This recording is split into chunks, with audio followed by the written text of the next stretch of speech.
Good afternoon. Today, I'm at a very special garden. It's the Luther Burbank Home and Gardens in Santa Rosa. Now, the reason why we're in Santa Rosa is very unusual, and if you read my blog, I'll tell you all about it. But today, I want to take you on a tour of Luther Burbank's gardens. Luther Burbank was actually a very famous fellow in his day.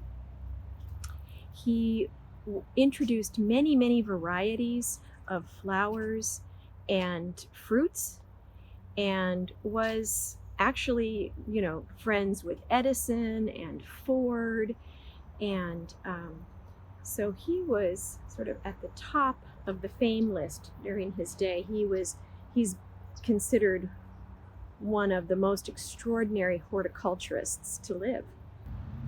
So his gardens begin with the beautifully curated rose garden. Now, I must say that everything is very overgrown, and it doesn't look like it has had care in a while, and I'm sure that's because of COVID. But still, you can see how beautifully it's laid out and all of the things that are here. Many of the plants that are here are plants that were introduced or are relatives of those introduced by Luther Burbank. Over here we have a cutting garden, just to take a look. There's some cone flowers, some zinnias, I think some asters, some azaleas in the back there, some irises. Again, cosmos way back there, overgrown but still very beautiful. Here's a medicinal herb garden. And you can see it begins with oregano. Remember, I just did a little post about the oregano in my backyard, and this is the same kind of oregano that I have. There's yarrow, and then over here, mugwort, thyme. Look at this gorgeous thyme. Very sassy pants. There's a hollyhock. What's he doing blooming this time of year? There's some rosemary, tansy. I know they use tansy a lot in this book that I love, The Outlander by Diana Gabaldon. She uses it a lot. Horehound. So that's a fun little addition. Here we have a spineless cactus. Look at how large it is and all the fruit that's on it. Luther Burbank introduced over 60 varieties of cacti during his lifetime. This was one of them, and they were mostly created through hybridization. He envisioned this cactus to be food for cattle on the range, where it would be difficult to grow things. I'm not sure that ever happened, but because it's spineless, it could have been something that would have been good fodder for cattle. Let me walk around it so you can just see how large it is. I got to step back here, or maybe to get up close. You can see that the spines, there's no spines on it. It says it is spineless. I am touching it here, but the information sheet about it says that it has kind of reverted, and when I just touched it, it was that one of those little pieces was a little prickly. So I think that even though it might have been initially completely spineless, it does have some prickles on it. Let me see if I can get back here. Whoa! Crazy pants. This really isn't much to see. This is called the plum orchard.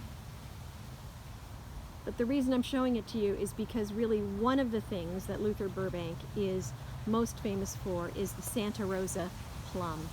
And the other is the Burbank potato, which there are not any of those here at the moment.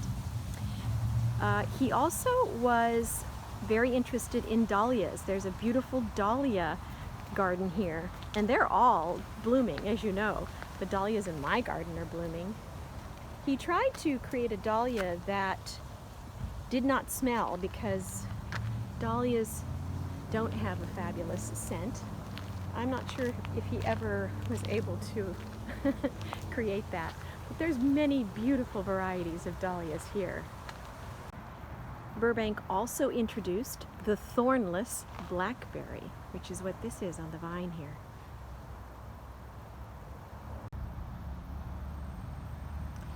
Burbank also introduced the rainbow corn, and it was very popular when it first came out in 1908, partially because it has this variegated color here, sort of the pink and green stems, and it was great for cuttings.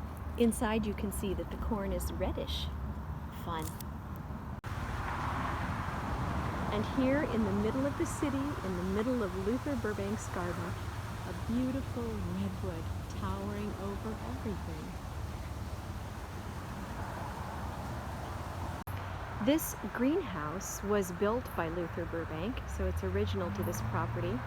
And in front of it you can see some canna lilies. And those actually are something that Luther Burbank also hybridized and made very popular. And here I'm standing in front of the board that shows just a few of the many things that Luther Burbank gave us.